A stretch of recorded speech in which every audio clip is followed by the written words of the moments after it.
I'd like to introduce Adam Harris, who is the founder and CEO of AsIAm.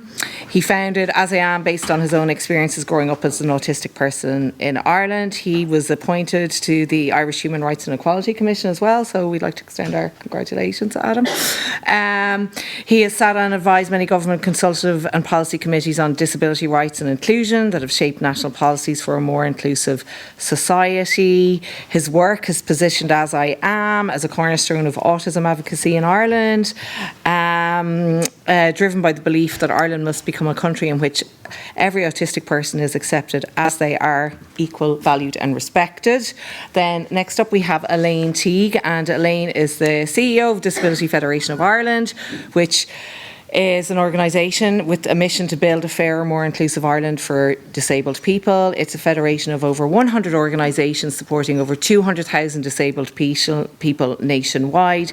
Elaine is a passionate advocate for inclusion and fairness with a career spanning nearly 30 years in service delivery, quality, governance and disability rights. Then we have Clare Duffy, who is the Policy and Public Affairs Manager with Family Carers Ireland. She is responsible for leading the organisation's policy and public affairs functions. She's passionate about securing positive change for family carers and works closely with government and policy makers to help shape and advance better carer policy, and she had advocated for many years for better recognition and support for family carers, particularly in relation to financial supports, pension rights and healthcare. Then finally, we have Tricia Keelty, who's Head of Policy with the Ombudsman for Children's Office. Tricia oversees the work of the Office to analyse and advise on laws, policies and decisions that affect children's rights. Prior to this, Tricia was Head of Social Justice and Policy with the Society of St Vincent de Paul. She has over 15 years' experience of carrying out policy analysis and applied social research, and has had roles with Combat Poverty Agency, the Institute of Public Health in Ireland, One Family and UCD. So now what I'm going to do first is invite each of our panellists to outline the top priorities for their care organisation in the years ahead from the perspective of care, family carers, those who are receiving care. And so I'm going to start with Adam. Then we will move to Clare, Elaine and Tricia. So Adam, and I do have a stopwatch here, so I'll wave my hand, right, when I'm going to take a seat here now, and then we'll continue the discussion. Thank you so much for the invitation to be here, and it's been really interesting even just listening to the discussion and the questions in the last segment, because I think it touches on so much of what we wanted to say today, because I think, you know, when we talk about autism and the needs of autistic people, you know, for so long within our community, at the very core of how autistic people were treated in society was a stigma. And very often that stigma related straight back to the mother or to parents or to blame. And I suppose over the last number of decades, where we've seen an increase in public awareness, if not yet understanding or acceptance of autism, we like to think we are moving beyond that. And yet I think over the last year to 2 years in particular, we've seen a real regression in that regard. We've seen, I think, a double-edged sword in that regard. On the one hand, we've seen the return of horrific misinformation around autism that absolutely stigmatises autistic people, that absolutely creates broader public health concerns in many instances, but actually once again places blame back on parents and carers for the failures of society to meet the needs of autistic people and to plan to meet those needs as well. Then I suppose the other side of that sword then is a real return to gaslighting around the experiences of autistic people. You know, just last year I attended a policy consultation, I won't say where, but where at a round table just like this, a senior official said with enormous confidence, you know, well, we've heard that people are just getting diagnosis of autism in order to access domiciliary care allowance for their child. Now, when that is a belief at a senior official's level, how are we possibly going to move forward when it comes to meeting the needs of autistic people? You know, I think sometimes in this discussion there can be that sense of conflict that we have to talk about the rights of autistic people or the rights of carers, but I think they're much more intrinsically linked to that, because if we place the autistic person or the autistic adult at the centre, really what we're talking about is creating a family life that works for everybody. And, you know, in taking a rights-based approach towards meeting the needs of autistic people, a word that we hear a lot is neuroaffirmative. And what does that really mean? And people have different definitions as to what that word means, but affirm means belief. And so often the barriers autistic people face in society and those who provide care for us comes back to that idea of simply not being believed and simply not being validated in the huge barriers people face in every aspect of life. I suppose when we talk about what we mean by care, I think it's really important on the one hand that we recognise the huge work the carers do, and in many instances that the family carer is the only advocate for the autistic person and plays a huge role in meeting need. But I think it's also important to recognise that that is no substitute for the role of the state in terms of enabling autonomy. And we see that in terms of the need for greater personal assistance services. We see that in terms of a huge gaps in public services where, for example, the failure to provide therapeutic supports, the failure to provide adequate school places essentially creates additional care needs where they do not need to necessarily arise if the state was doing its job. And I think really what we're seeing as a result is a mutual failure of rights.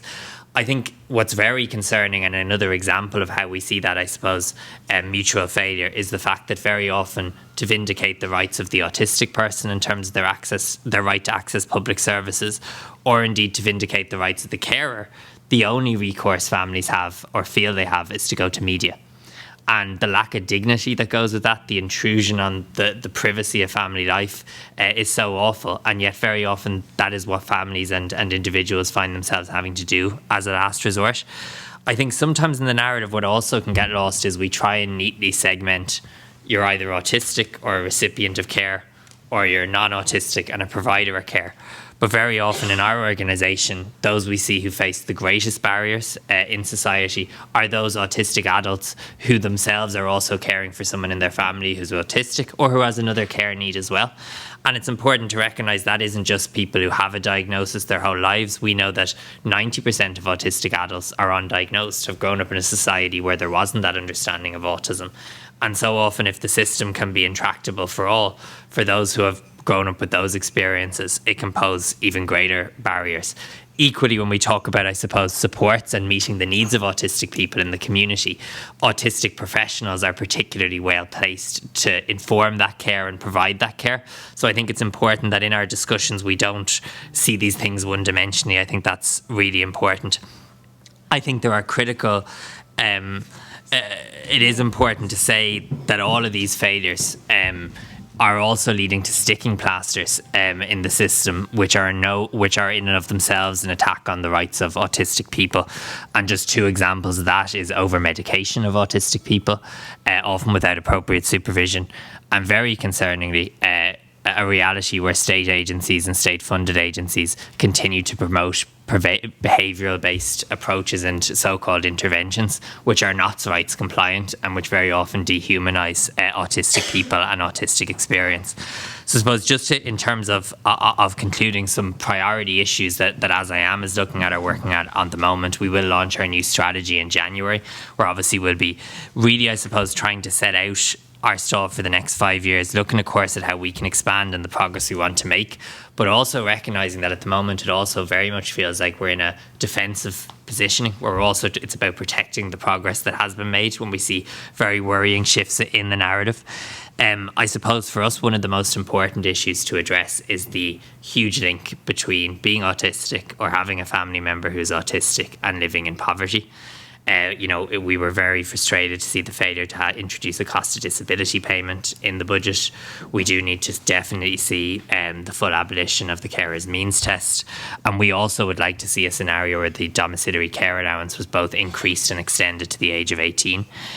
To break that link, I suppose, in so many instances between autism and poverty. The other issue that I think it's worth talking about is just the huge power imbalance that exists between those providing care and the system. And to just give 3 examples of that: the issue of school places, where families are asked to go around the country often trying to identify a school place, where people are often accepting either an unsuitable school place or unacceptable practices within school on the basis of, well, where else would I go if I don't take this placement? And just an example of how out of touch the system is often with the experience of carers. Across the country at present, we have children who don't have school places or who are on reduced timetables, who are being unfairly suspended or expelled because their care needs aren't being met. And at the same time, the state has invested a large sum of money in the month of September to run a billboard campaign to tell parents that every day out of school is a day that counts for autistic children. Where is the public awareness campaign about your rights around reduced timetables, or your rights around inappropriate suspension or expulsion? And it's a real disrespect or a slap in the face, and that is, I suppose, a point that we've made directly to the Child and Family Agency, but unfortunately to no avail. The issue is seclusion and restraint, and unfortunately in recent times we've seen very serious cases, including at the Teaching Council and before the courts, where the inappropriate use of restraint within the classroom. And we know that when that restraint takes place, that very often carers do not have a voice, and the strain those scenarios have placed on family units has been extraordinary. And I think while that's one example, there's a broader piece around how the system in general responds to complaints and issues of concern from families, and the huge power imbalance that exists. We do need to see a dedicated advocacy service to support parents in engaging with the system and supporting carers. And the very final point I would say is there is a need to talk about future proofing. So we know about the existing failures, but we're also looking in the face of a huge demographic shift of a generation of autistic people ageing out of school, of issues around housing, the criminal justice system, older persons care for autistic people. You know, we shouldn't be surprised when these become issues in the next decade and 2 decades. We need to be planning now. Adam, thank you so much. And actually, that issue of future-proofing, I'm going to go back to with all of you, and there's so much in that I'll come back to, but I'm going to move on to Clare now. Thank you. I'm sorry my alarm went off. Does any other parent need an alarm to remind them about the kids from school? So there's kids wandering around the parish at the minute that haven't been collected. And in particular, apologies to you, Adam, because you were speaking at the time.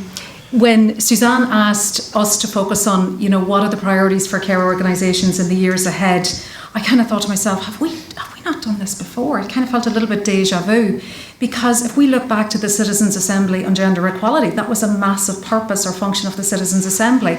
What are our priorities for care? So I looked back at that, and that told us lots of really good stuff around childcare and, you know, carers and caring for older people and so on. So things like, you know, it said back then we needed to reform carers allowance, we needed to have an individualised pension solution for carers, we need to improve the terms and conditions of professional care workers. All of those things we knew probably, but it was great that the Citizens' Assembly told us. And then after that, the Citizens' Assembly, the biggest recommendation the Citizens' Assembly made was that we needed a referendum on care.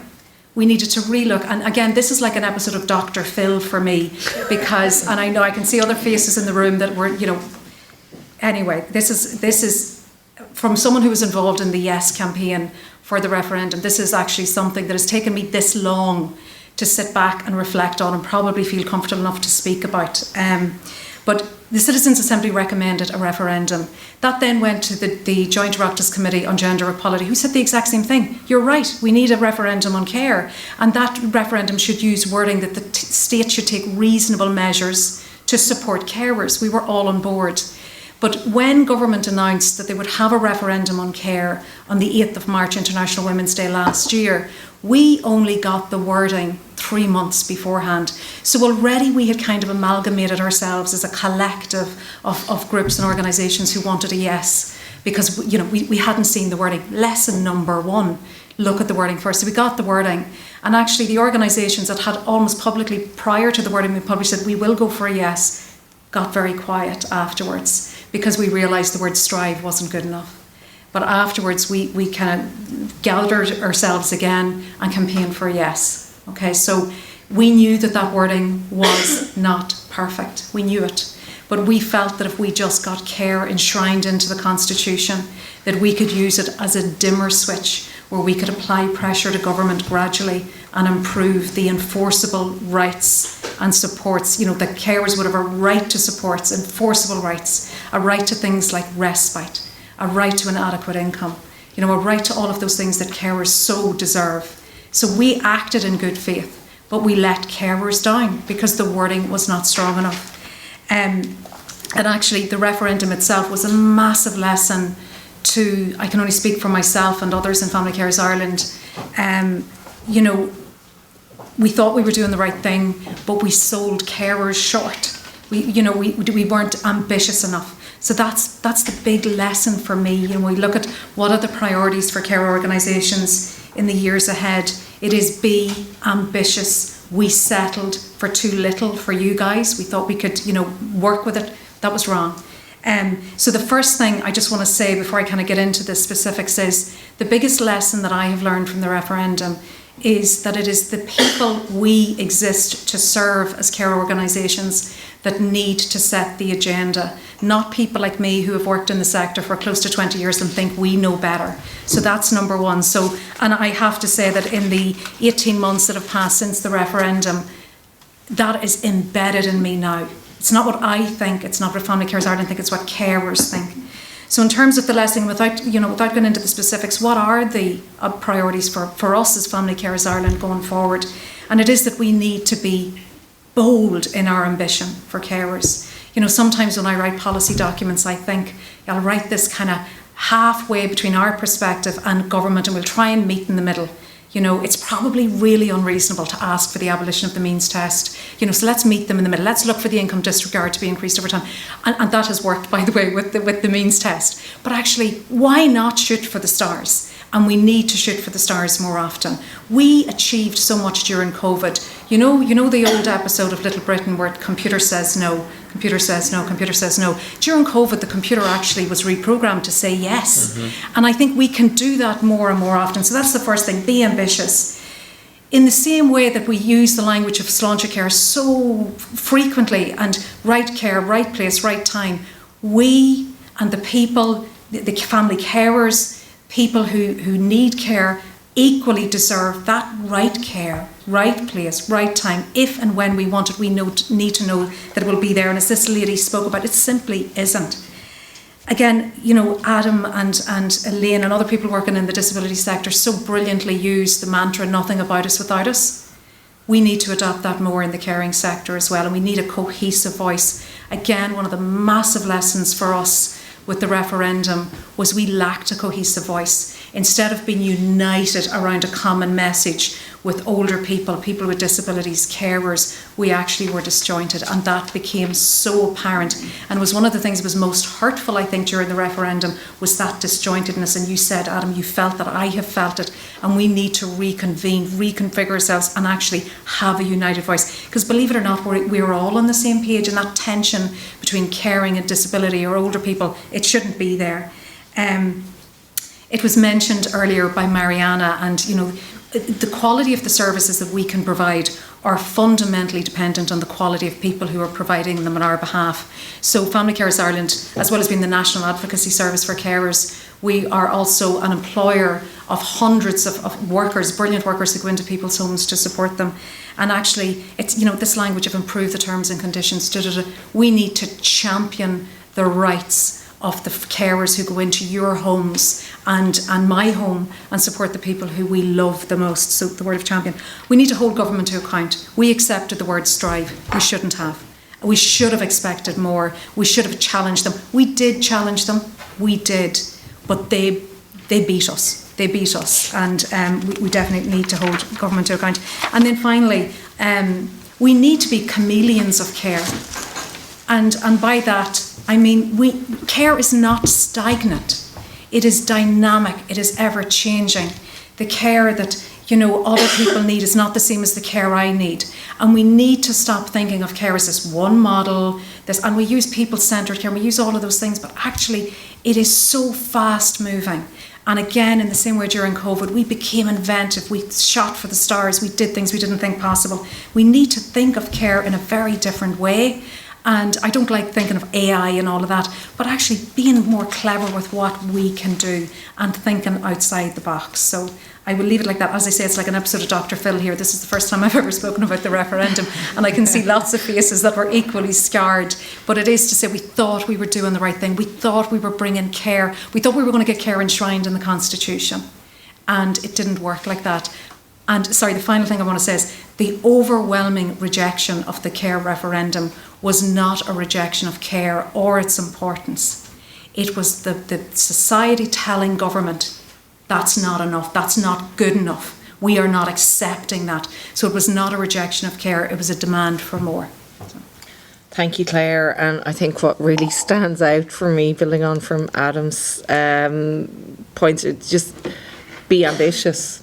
you know, we need to be ambitious for everyone in society, and that having a united voice and how powerful that can be, you know, in terms of holding people to account and actually just demanding the best for people.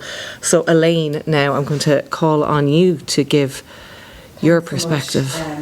It's a real privilege to sit here with colleagues around the table and you know, start this conversation today, or continue this conversation today, but maybe move it to the next place, I suppose. We're all a little jaded of having the same conversations over and over and very little changes. So today I hope that we will generate an output that helps everyone take account of what's happening in Ireland from a carer's perspective. From a disability perspective, I think Adam and I are going to share an awful lot of the same points and the same experiences.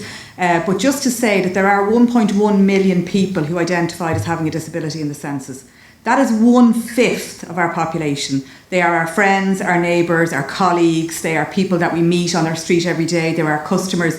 So not taking account of what's needed from a disability perspective serves nobody well, I suppose. Of the 1.1 million, 100,000 people get specialist disability supports.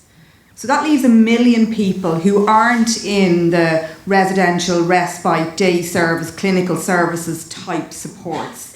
That's a lot of people. And in DFI, I suppose we considered that gap between the 1 million people, or the 1/10 of 1 million people. What's happening for those 1 million people in terms of care and support? It's very hard to understand those figures because there's no way of collecting that data, because people are living their lives in our communities as they choose to do. And I think one of the challenges that DFI would like to kind of bring to the table for discussion today is this idea of care and support, which, are they the same? Are they equal? Are they different? Because we sometimes use those words quite interchangeably. And I think we're now coming to a position where perhaps care is something that we all receive from our family members and our wider circle, and we all give it to our family members and our wider circle. And I would suggest to us that support becomes something that's not about those relationships. It's about the right to live a good life in your community. And I think until we get our balance of care and support right, we're always going to find ourselves in this place where nobody's entirely sure who's going to do what and how it's going to happen. You're not going to be able to be sure you can come to an event like today because is it a care need, is it a support need? So I think, one of the conversations that I would like to bring today is, can we work together to see how can we define care and support? What are the differences? What are the same? And we heard some of that come up maybe earlier on today. I suppose support in our view is structural. Support is something that you are entitled to. Doesn't matter whether you live in Cork or you live in Offaly. Support should be available to people to live good lives. And when we blur those two lines, I think we do unintentionally limit people's freedom. So, a person who needs support with intimate care or with mobility or with whatever it is, or making a decision, they're not asking to be cared for. They're asking to be supported so that they can make choices to live their life in their communities as they would choose to do. So therefore I see this idea of support as being very connected to the human rights approach, whereas care is about how we are in society with each other, with ourselves, with our family members. And I was going to mention the family referendum, but I absolutely don't need to do that now, because family carers, I think, have labelled very clearly some of the really important learnings from that referendum. And I absolutely join with you in that we need to be ambitious, we need to think collectively and collaboratively, and we need to not allow that to happen again where we become divided, because we were on one side of that discussion and we became divided. So I think we don't serve each other well when we do that either. So I suppose just in terms of the current strategy from a disability perspective, we have this new human rights strategy which was launched only in the last couple of weeks. And that's really kind of reminding us that we're moving from an era where people were receivers of care to now people are rights holders and have entitlements. And so that's a kind of a shift in language. We haven't quite got to a shift in ways of working and ways of being, but at least a shift in language allows a conversation like this one to happen. And it acknowledges, I suppose, that we do have these gaps in our services and supports that need to be addressed in this kind of whole of government way. And that's one of the things that I think we would like to see progress, that there's this idea of whole of government. So, if you're a disabled person and you want to have a job, well, you might need supports from Department of Social Protection, you might need supports from Transport, you might need supports from Health. You have this idea of needing supports from lots of different government departments, but nobody lives in a government department. Mm-hmm. We live in society. So we need a whole of society approach, I would suggest, in order to address this the idea that as a society we've got to do better, we've got to demand more, we've got to be ambitious, and we've got to find ways of working really collaboratively to achieve those things. I'd just like to echo some of the things I heard earlier on from family carers about the exhaustion, the constant fight, the demand, the more demand, the answer being no, and particularly some of the responses that Sarah referenced in her research about the really unhelpful answers that sometimes families receive when they say, I need help, really unhelpful. So I think we can't allow that to be the only thing that we are talking about here. We also need to think about who's caring, and we've had some really nice statistics provided today. And Adam, you mentioned, disabled people are also carers. Mm-hmm. So we have young disabled people caring for their family members, maybe an older parent. We have older disabled people caring for their own children who perhaps have care support needs. So I think when we talk about carers, I think we have to be really inclusive in the way that we think about that. Because if you're a disabled person, you experience barriers to inclusion. And if you're a carer, you experience barriers to inclusion. And if you're both, those barriers are potentially doubled. So I think we can't move this conversation forward without thinking about disabled people as disabled people and potentially carers. So I can flip my page over. Okay, so just in terms of priorities, I suppose, it's that shift from whole of government to whole of society thinking. That's a really important one for us. And this idea of a right to supports to live independent lives. Like, if you happen to be lucky enough to live in a local authority area where you get a house, a house is no good to you if you don't have the right supports to live in your house. And your house is no good to you if you can't get to your job because there's no accessible transport to get you from your house to your job. So, this idea of investing in inclusive communities and inclusive living opportunities for people is something we'd like to really see progressing over time. I do think the issue of good terms and conditions for carers is really important, because if you want a professional workforce, you've got to pay the right kind of pay rates for those professional support workers. But equally, we can't tip the balance so far that we become so professional that we forget the value of human interaction, and it can't all be about the professional person having to do that. So I think we have to find a workforce plan that meets the needs of disabled people, meets the needs of carers, and more importantly, allows people to make choices and decisions for themselves.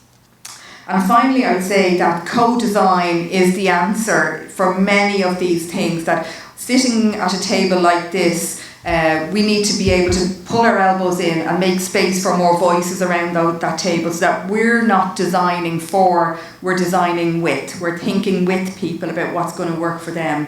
And so I think that our future really is around that whole idea of co-design.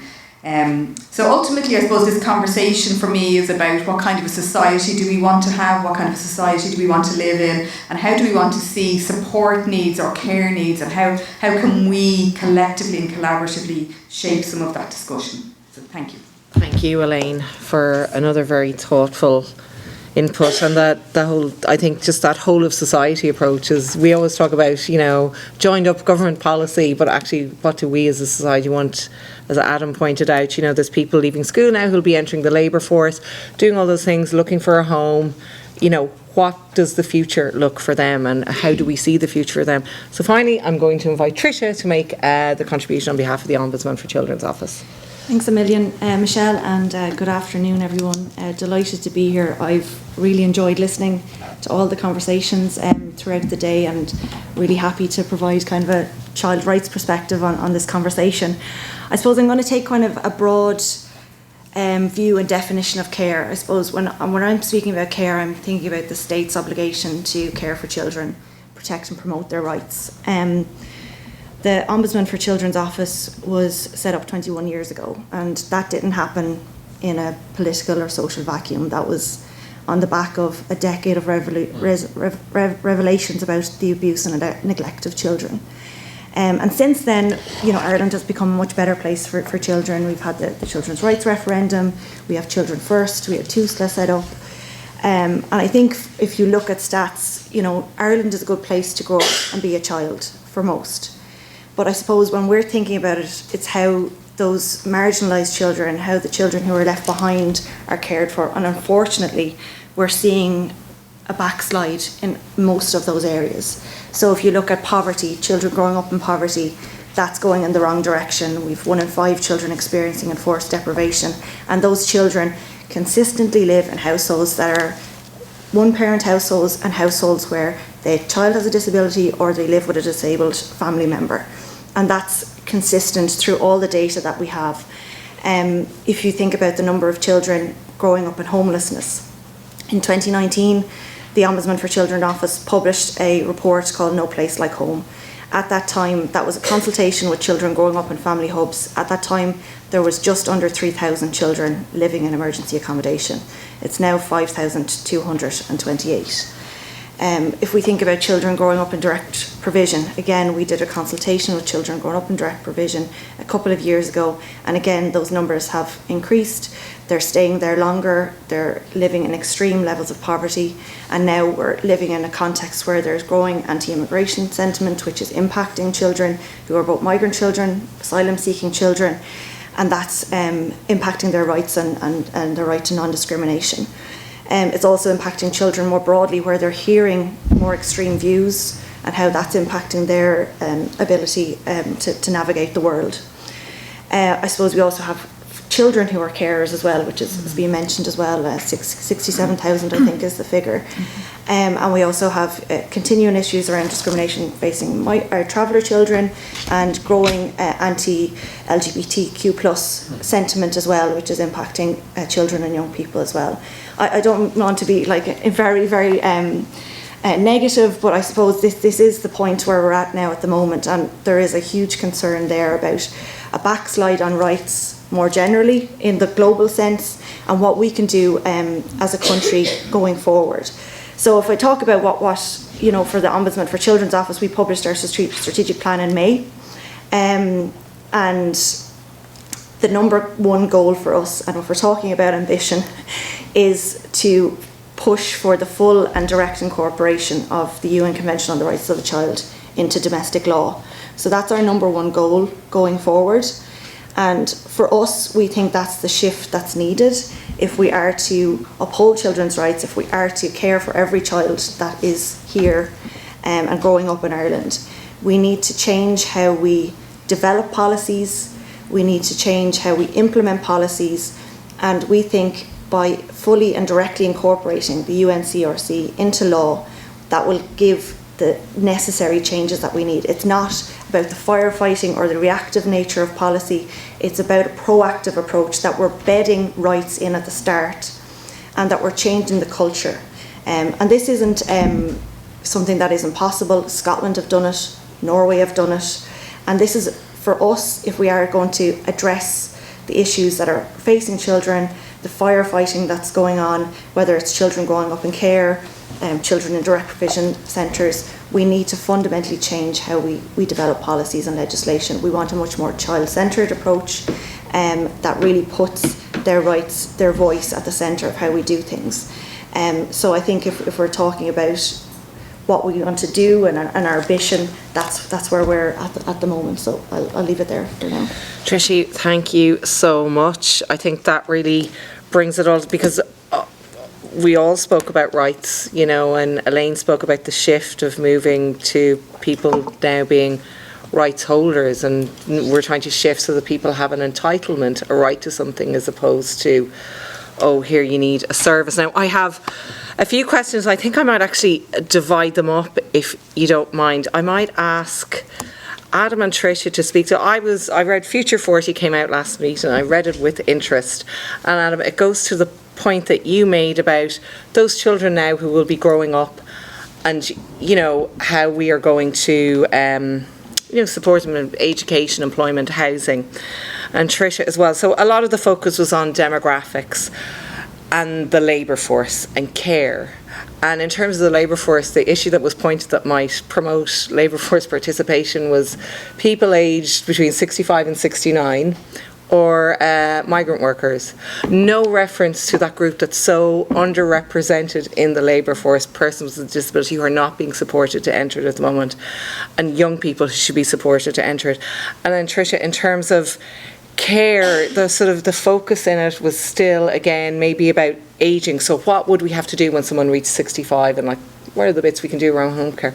But no consideration of the issues that exist now that you pointed to for those children who are currently living in poverty and deprivation. So I wonder if you might speak to like how we might future-proof policies to those issues. So I might start with you first, Tricia, and then move on to you, Adam. Yeah, thanks so much. Yeah, I think that's a really, really important question, because I think for the most part we have seen a greater visibility around children's issues in policy making, but when it comes to the macro economic discussions for planning, we're not considering children properly. Both children right now growing up and also future children. And I think a huge problem that we see, and one of the issues that we consistently highlight, is around data, and it's been discussed here today. We do not have good disaggregated administrative data on children.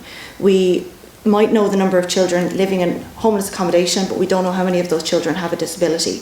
We might know the number of children in care, but again, we don't know how many of those children have a disability as well. So we don't have good data to understand and plan effectively. And the biggest gap we see at the moment is when they're planning for school places and forward planning and thinking about how we can deliver services for children, whatever their needs are.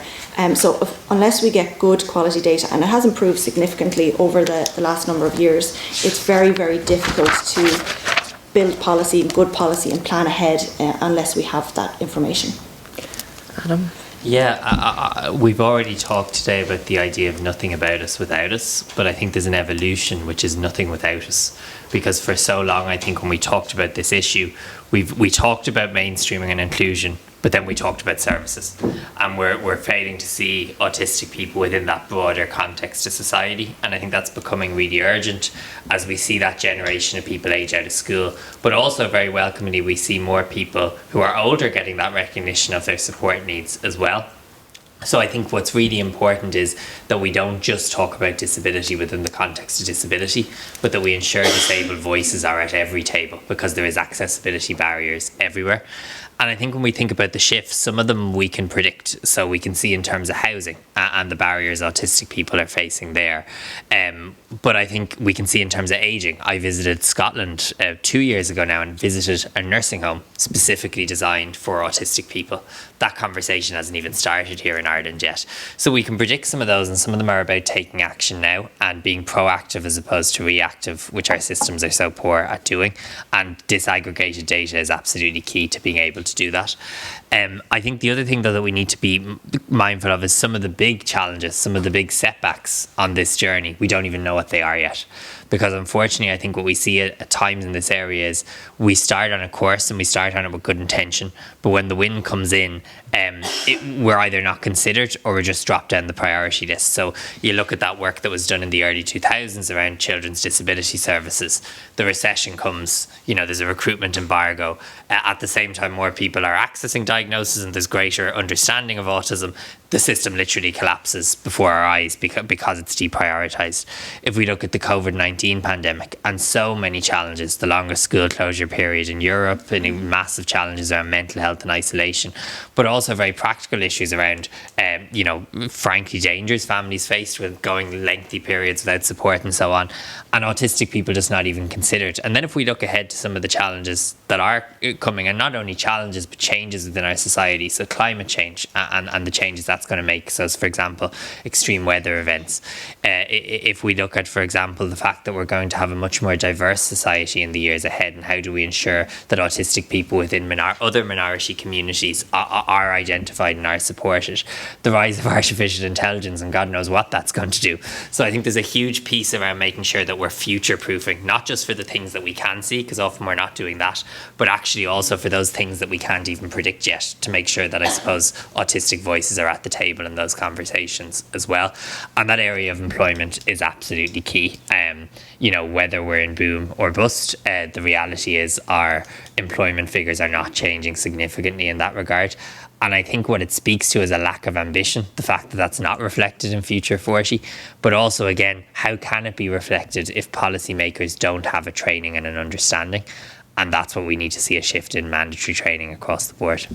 Thank you very much, Adam. And I think it's that ambition piece is coming through so much. So now, Claire and Elaine, I might get you to speak to, just in terms of the inequality, the barriers, and what Adam mentioned. And I suppose the most obvious part of it is every September, families are forced to go to the media to lose all privacy, their child's privacy, and that child might have no say over whether they want the country to know or not that they cannot get a place for their child in school. And like how hard that must be for those families. And that's just school places. And then in terms of care, so like what do you see as the biggest barriers, both in terms of access to services, but even for families themselves having to open themselves up like that? And then what are some, simple, and I'm sure there are some solutions, simple solutions out there that if we were ambitious, as you said, Claire, and really demanded, we didn't try and meet in the middle and said, no, actually, this is what we want, this is the bottom line. Like, what are those things that we can do? So, Claire, I'll start with you and then move to Elaine. And again, it's something, and Adam and I sit on the Special Education Consultative Forum, and it's the same issues that just keep coming up. I want to start by saying I genuinely feel that the Minister at the minute has an appetite to address this. I read the Minister for Education and Minister Michael Moynihan. I really feel that the political will is there, but there is so much wrong with the system, and in particular the supports for children with additional needs and their families. It is so broken that actually I'm sitting here and you're saying I'm sure there's simple solutions. I said to you earlier, in Family Carers Ireland we used to always try and take the approach of coming to government with solutions. I'm at a loss because it is so broken. We used to say strange things as a kind of a temporary policy solution for access to therapies for children. We used to say to government, why not use the National Treatment Purchase Fund to address the backlog in psychological assessments of need? We know it's not ideal to farm it out to the private sector, but you know what, if someone needs a hip or a cataract done and we can do it, surely we can do it for the child that's going to regress if they don't get it. So we used to try and be innovative, and actually that's what the assessment of need waiting list initiative does. It's now using the private sector to address the backlogs and assessments of need.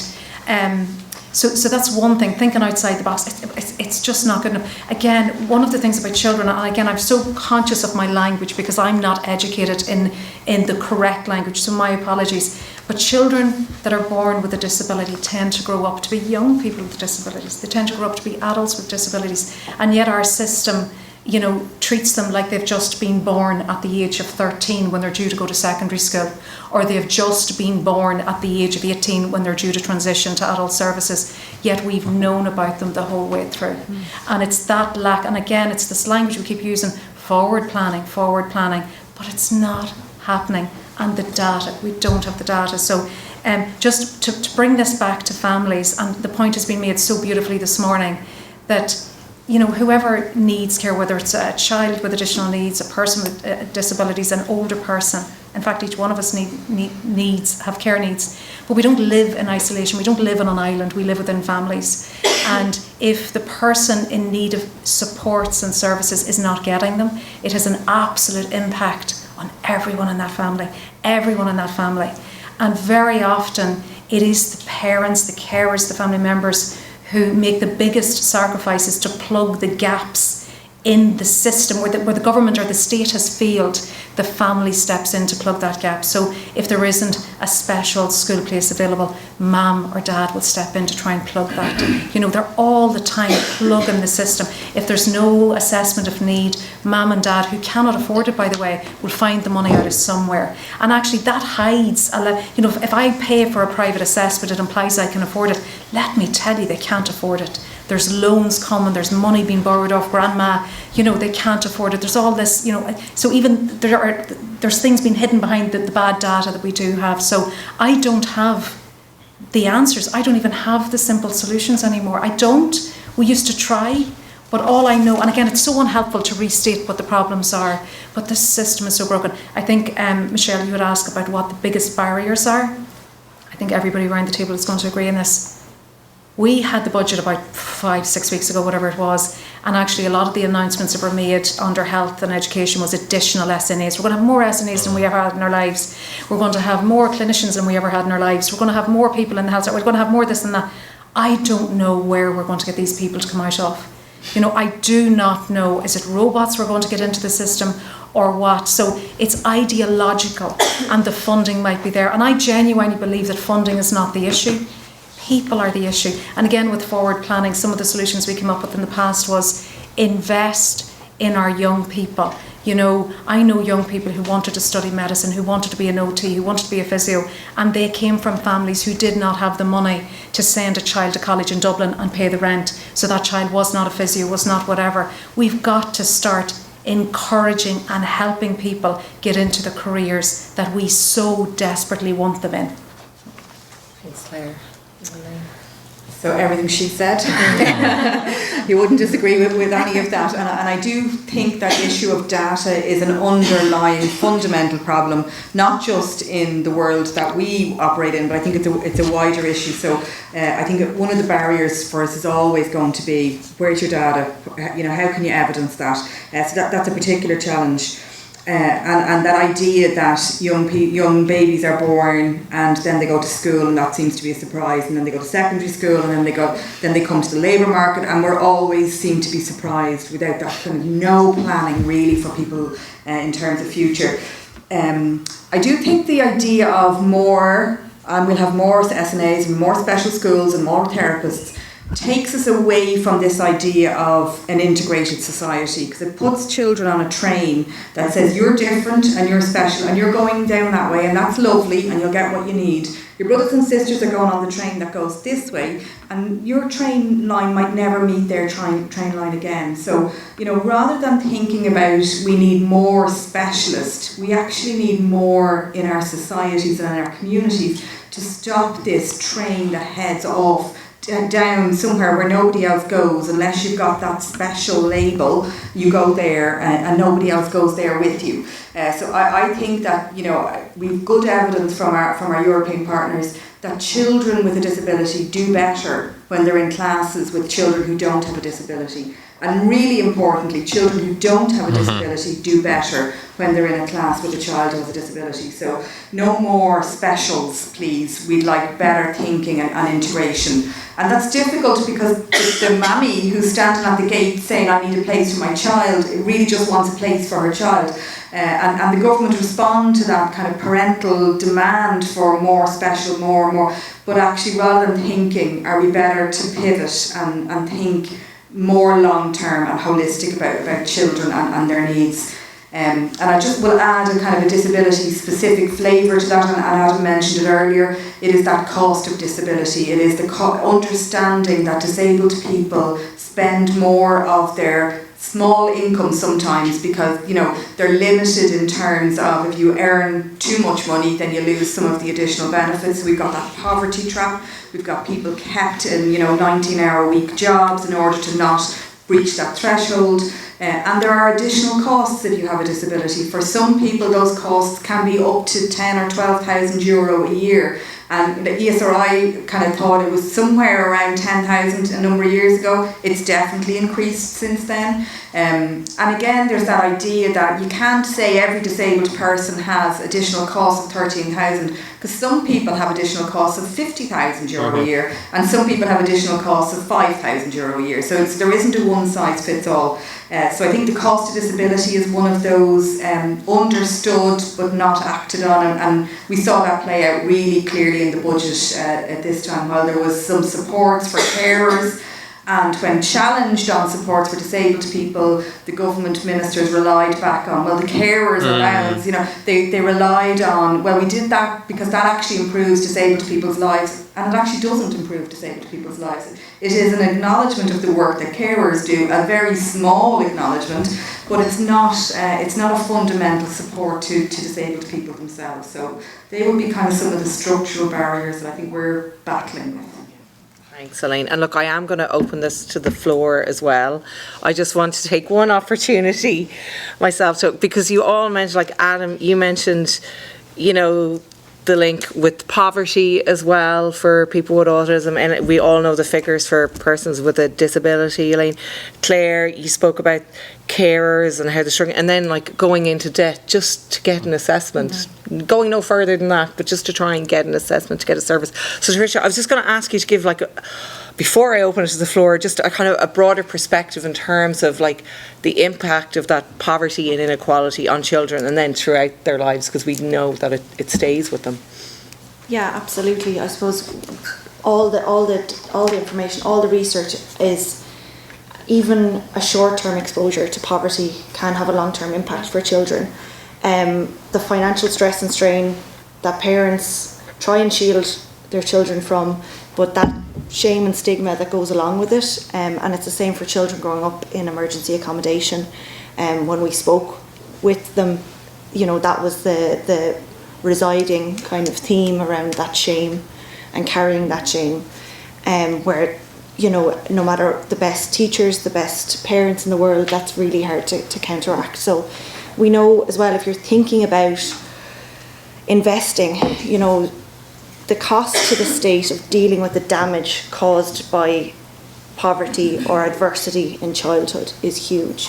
And trying to flip that conversation back to the need to invest early and often in children leads to much greater savings to the state. So we obviously have a moral obligation to address these issues for children, but it also makes sense economically, which sometimes is unfortunately the only argument that's heard. The research previously with Vincent Paul, we looked at estimating the actual cost of poverty on the exchequer, and it's in the billions. And it's the same, the children growing up in state care at the moment, and the impact that will have long term if we don't have good services. And I suppose the residing theme when we're talking about care is a move towards the privatisation of care that should be publicly provided. If you think about children in care, we have increasing reliance on private placements when there is a whole voluntary sector there that could provide good quality care for these children when they need it, and we're not doing that. And I suppose again, if you think about this investment and thinking about how we do budgets in Ireland, it's just the annual budget cycle does not make sense from any point of view, especially when we're thinking about long-term planning for services. We need multi-annual budgets. That's what we need to properly plan and prepare for the future as well, and we're not doing that at the moment, and there's no appetite to do that at the moment. So thanks, Tricia. So now we've about 20 minutes, so I am actually going to open it up to the floor and give everyone an opportunity. Susanna's just going to get the mic, because I think there's been so much in everyone's input. Like, I could spend hours here, but I would like to give other people an opportunity as well. So I'm going to, I can see, so there's a gentleman here, a gentleman there, Tricia and the lady behind her. So I will start here with the gentleman. Thank you very much. Adekunle Gomez, story collector. I thank you. Well, once again, thanks for all the presentations. And I was just reflecting, and I thought there is one thing we all have in common, if you forget all the differences, and that is we are human.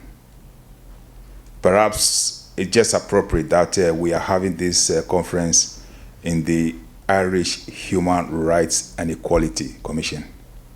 So my question is that have we taken advantage of this factor that we are human to make our point from the human rights angle?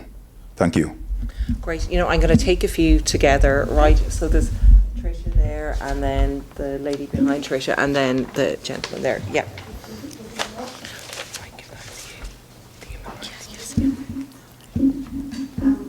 It's not a question as such, it's just an observation. Claire said something that really resonated. She said they beat us, and really that says it all, doesn't it? It's a competition. It's whether the state will provide the services, or whether when you advocate for it, whether they listen to you.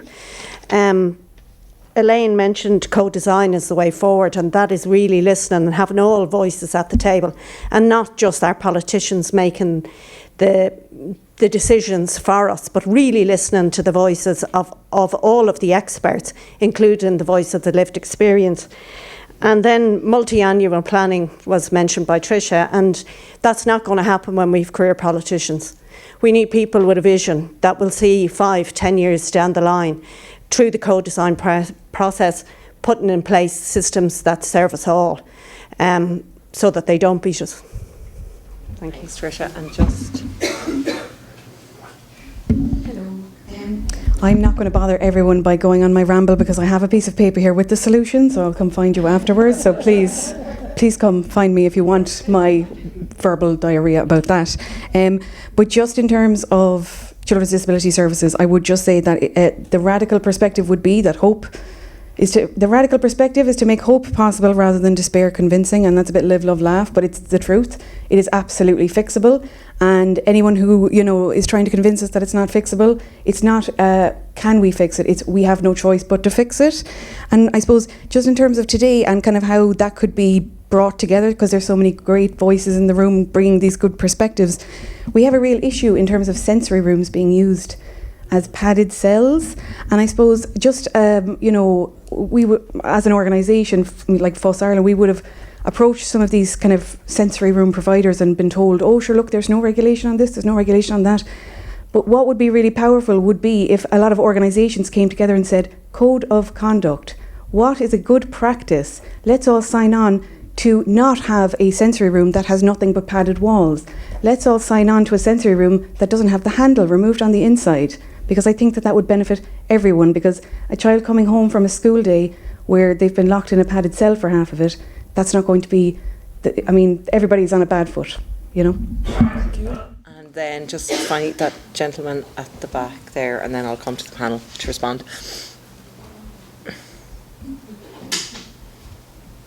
Thank you very much. Great stuff. That was a great panel discussion. Just in the care referendum, it's great that the organisations have all realised the error of their ways and came out and decided, yes, we need to listen to, and actually more so the political establishment, we need to listen to the people before, and those with the lived experience, more so than anything else. One thing I'm emboldened a little bit by the fact that I was part of Scrap the Green Paper Coalition, and we were a group of, I was the only actually non-disabled person involved in that, and it was disabled women from all walks of life, from all parts of this country, and we worked very hard over a year and a half to get that terrible policy scrapped. But what we did discover was that when we put certain differences aside, we've an awful habit in this country of boxing off disability. So, all right, you've got autism, so that's you there, fight. You've got a disability that has you in a wheelchair, go off there, fight. We came together as one group and we began to understand, rather than individual voices, let's have a collective. As the Disability Federation that's what it encompasses, that's what it is, a federation of people with disabilities. And that's what we really have to start doing, and government is shocking for this, because and I forget the equality in education, again, in that from the beginning. And the first thing government do when we highlighted that problem was go to the key people who couldn't get school places. You have a school place, now go away. And you know, we're really, really going to have to. What's really emboldened about that particular movement is that parents who have got school places have said, no, we're not going away, because we've friends who don't have school places and others that don't. So we want to see the system change, but we have to come together. We have to stop with the divide and conquer, which is a mechanism that's used. We have to put our differences aside. I don't agree with everyone on everything, absolutely, but for the greater good and for the betterment, particularly of our disability community, because we are a big cohort. We're the biggest minority in Irish society, 23% of people in the country. That's a big voting bloc. And we need to start working together, not about what I can get for me, but what I can get for the betterment of the whole community. And you're right, this is actually, we're in a very precarious time. The language being used across the planet around disability is just, it's horrible. And our community is vulnerable. Particularly as like autism is under huge attack. Like, we have to stand up to that. We have to say no. Even in our own government, individuals have come out and said some shocking, appalling things when it comes to autism. We have to say that's not acceptable. We do not accept that. We're a progressive, inclusive society, and we have to cherish everybody. So if we build from the ground up and I hate using this word vulnerable, but if our society caters to the most vulnerable, it's cream for the rest of us all the way up.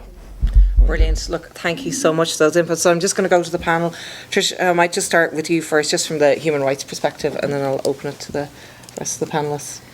Yeah, no, obviously from our point of view, that should be the starting point for our discussions of rights-based approach.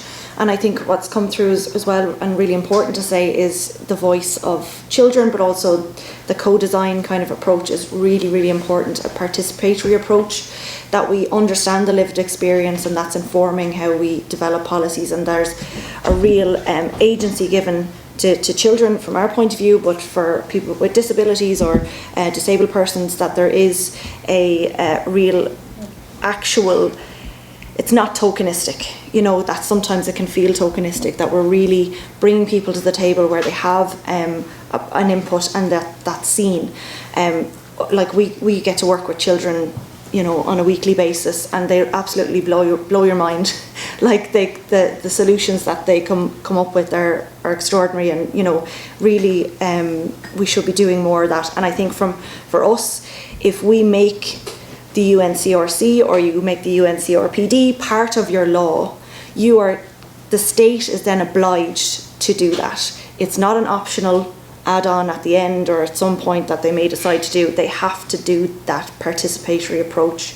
They have to do rights impact assessments on their policies when they're being developed and how they're being implemented, and we have to have good data and a rights-based approach to budgeting as well. So that's the kind of change that we are kind of pushing for in relation to the incorporation piece. Great. Now I'll pass it on. I'll just say very quickly that we have no such thing as UNCRPD for carers. Yeah. We have one for children, we have one for people with disabilities, but the beautiful thing is that if we achieve the principles enshrined in both, we will automatically improve the quality of life and the human rights of the people who care for them. So,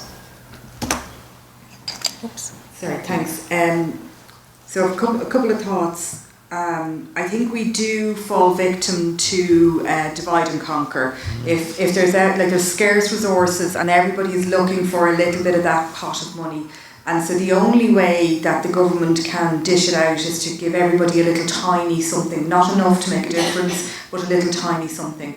Or let's imagine Adam and I were competing for money and he gets it, then I get how did he get the money and we didn't get the money, and likewise. So I think divide and conquer is a strategy that is used against us, and I think we sometimes feed that by allowing that to be the case. So I think opportunities to collaborate and cooperate and to join forces, and on this occasion stand beside Adam and say we support that, and then it'll be his turn to stand beside me and say and we support that. So that, because I think if we don't stop the divide and conquer agenda, then we will always be victim to it. So I think it's time to take the power back and not allow that to continue to be the approach. But I'll just finish on this thought that, we heard from lots of people today, we heard some of the challenges, certainly, but actually finished in a place where we're thinking about solutions, we're thinking about what does it take, how we're going to work together.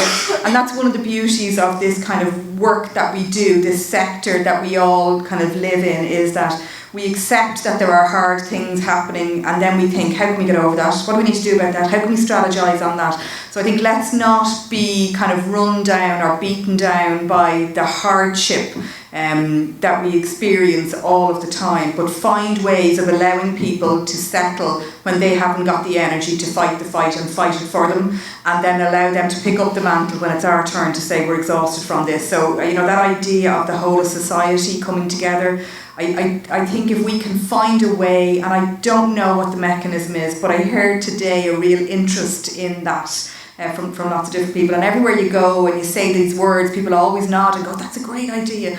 And then we go back to our offices and we do our business the way we always did. So I think we all have a duty to try and reach out to each other and be a support to each other, and not allow divide and conquer to be the option that we give our governmental colleagues.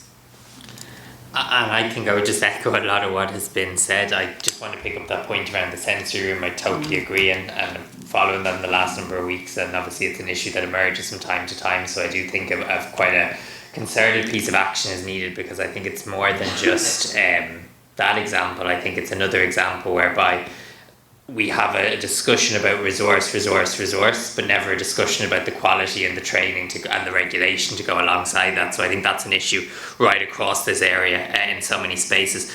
Totally agree with that need around coalition building and bringing an end to divide and conquer. What I think there is a real nuance that is a hard thing for us to maintain in that conversation that we should name and work towards, which is that often when we do try and collaborate, what very quickly the state tries to do is respond with a one-size-fits-all approach, and we see that all the time in terms of, inclusion is one example that we hear sometimes within our education system. So what we need is the strong coalition that advocates for those specific supports where they're needed as well. I think that balance within the conversation is really important. Thanks very much, Adam. Now, we are running close to time, so I'm happy to open it up for any more questions from the floor, because I do have one myself that I'm going to put to the panel. Would anyone? I have 6 pages of notes and the mic. Yeah, well, I'm sorry, Suzanne. I will cede. You'll cede the floor. I will cede the floor. You got your turn this morning. Sorry, it's been a really fascinating conversation, and it's been really positive, to Elaine's point, in terms of coming here and talking about solutions. And I think that piece around that whole of society approach, I'm just wondering of the panel's views in terms of how we get that, how we go from this kind of dialogue to something that is more about creation, about how we actually get to the implementation phase of that co-creation space, how we build those spaces to have the tough conversations where we start from a point perhaps of it's your side or my side, where we actually kind of take that whole of society piece. Thanks. Brilliant, thanks. So, just to pick up on that, I have a timer on, Suzanne. Literally it's one sentence, but I think that's the key thing, is we have this whole cohort of children who have been told by society that they're not valued by society. We've made no space for them, we've made no place for them across the system, across housing and education. And then we look at conversations then about social cohesion. So maybe just to kind of add on to your bit, that that is really what we are building up towards, something extraordinary happening if we don't deal with it now. Okay, so I'm going to pass that to the panel, and then I have one final question, so I might start with Elaine this time. So Colette, thanks for that question. I think we're starting from a point of needing to build trust with each other, and need to find opportunities to build those experiences where there's a bit of give and take all the time. We can't go from the position that we're in now, which is a divided and conquered position, into this unified army position without taking a couple of steps along the way. And those steps have to involve building trust. I think we can find opportunities to jointly bid for projects, perhaps, that will start to build that trust. But that takes a lot of work, because when you know your own priorities, it's very easy to write a proposal and look for funding for those priorities. It takes much longer to do that in a collaborative way. But I think we're an umbrella organisation. I think we have a duty to do that. I don't think it's a luxury anymore. I think it's a duty that we need to do that. and we're members of this thing called the ODG, the Autistic Disability Group, so that, you know, all disability groups are members of that should they choose to be. So I think we have a role that we can play, but there is something about providing leadership in that space, and, you know, ceding space when you need to do that, when it's the right thing to do, you know, in order to build those relationships. Because it is, I mean, it comes back to this idea that we are all human, and we all want to do the things that really matter, and I think those human connections, we need to build them, and then we need to sustain them beyond individuals. So while you might have a good relationship with somebody and then one person moves on, you've got to sustain that, you've got to build it into your structures. So it isn't going to be quick, but I think we have to find small, everyday opportunities to do that, so that when the big opportunity comes, we've already bumped out all those bumps in the path, we've ironed them out, we've gone through the difficult conversations, and there's an element of we can work together, we must work together. So I don't have a quick answer to that, but I think there is definitely a requirement to think in that way about it. Thanks, Elaine. Adam, did you want to? I agree with Elaine. Yeah, and I think just maybe to add to that, you know, this is something that we've been working through a lot as a disabled persons organisation, and trying to create that space where organisations that have very different structures, very different priorities are coming together around shared interests, and that's something my colleague Adrian has been working on behalf of AsIAm for quite some time. And, you know, we're beginning to see the fruits of it. So I do think actually the new new human rights strategy for disabled people provides an important space in terms of the new oversight structures for that as well. I suppose the only thing I would say is that, again, I represent the caring sector, family carers, and I feel sometimes we're a little bit like an island off the coast of Kerry, that we're way over there, and it's up to us actually to bring ourselves closer to you guys. And again, I being a bit like the Dr. Phil show again, I think we need to educate ourselves in the caring sector as well about language and, you know, how we approach things as well, because for so long our only focus has been on improving the lives of carers, and that has been our reason for existing. And I think I don't want to replace you guys, we could never do that, but how can we lend our voice to your arguments and your campaigns and all of that, and achieve for you and us. But again, we have got to get a boat in off the island off the coast of Kerry and join the mainland, I think. Yeah, no, I think just to add to that, and to Suzanne's point again, is the importance of intergenerational solidarity. That's key. I think often children and older people can be kind of pitted against each other in some of these conversations, and we really need to again move past that, because it's really interesting, because we've started talking to young people about this incorporation campaign that we're going to be running, and, you know, they're fully aware, like, this is something that will take time, and they won't be the children that will benefit for it, but this is the right thing to do and to push for that. And it's about creating that solidarity across generations to push for the kind of changes that we all want. Yeah. Thanks, Tricia. So I have a final question before I close the panel, and it is, you know, you spoke about future-proofing, and Claire, you spoke about being bold and being ambitious, and Elaine, you spoke about, you know, co-creation and designing it from the perspective that people have a right to this, and where as a society do we want to go, and how are we going to include everyone. Patricia, you spoke from the importance of, you know, the kind of backsliding we're seeing, and how we stop that, and how we, like, make sure that the rights of, from your perspective, children are at the centre of everything. So I'm going to ask each of you for your one big ambitious idea to help us future-proof a better society for the groups that you represent. So Claire, I'm going to start with you, because Oh, that's a shocking thing to do. Again, so I represent carers. I want caring to be a choice. That's number one, and I want it to be something that you can exit from, you know, when it no longer suits you or the person you care for. Because sometimes it doesn't suit the person you care for as well. They're sick of you, maybe. Sometimes that can happen. So I want caring to be a choice. And aligned to Sláinte Care, I want carers to have the right care in the right place in the right time. Sometimes just to know that the right supports are available if you need them is all you actually need to know. So I want caring to be a choice. And I want carers to do it because they want to, and because the person they care for wants them to do it. not because either are forced into that relationship. Adam? I suppose we talked a lot about backsliding today, and I think, you know, what we talk about a lot in Ireland is pilots and demonstration projects, single year funding.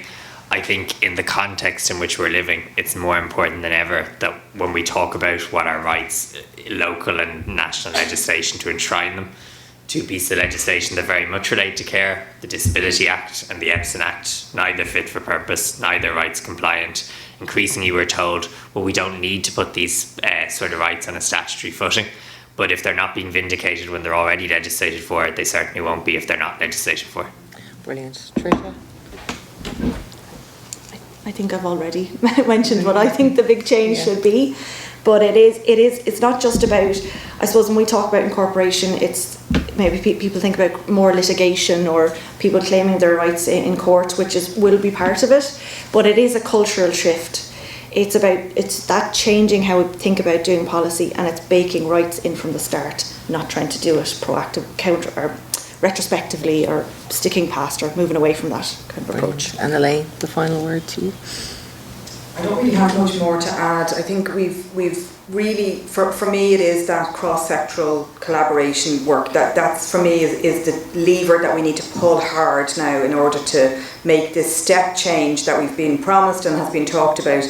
So we get to a place where human rights are understood as for everybody. There's not a group, it's not children's human rights and disabled people's human rights and older person's human rights. It's our human rights. So I think that cross-sectoral work really needs to happen. But I think we're in a space where, you know, AI and digital inclusion and technology will be part of our future. So for me, there's something now about planning for getting the best out of that, and I think we're always in this NGO sector behind the curve. So we know that our colleagues who are in Google and whatever, and, you know, really successful businesses are already making great value out of AI and technology. What can we do that is safe and secure? I'm not talking about putting people at risk here now, but, you know, it's part of our future, so I think we need to really start planning for making the best use of AI and technology to help us all deliver what really matters to disabled people. Thanks, Elaine. So I would just like to thank the panel. It was just a fascinating discussion. I would like to thank all of our contributors today, those who presented papers, which will all be available on the website and the PowerPoints as well, but also all our contributors from the floor, which really made the day, you know, your contributions, your questions. We wouldn't have been able to do it without you. Suzanne, of course, who put this whole thing together single-handedly. So huge thanks to Suzanne and John for opening the conference, and to IREC for all their help with the technological aspects of the event. But we would just like to sincerely thank you all, and it was great to have an in-person conference after such a long time. And, you know, just to go back to some of the points made on the panel, you know, I just felt there was a real positivity this afternoon, and, you know, it would be great to see some positive movement going forward. So hopefully we'll be able to build on some of the outcomes from today. So thank you all very much. Thank you.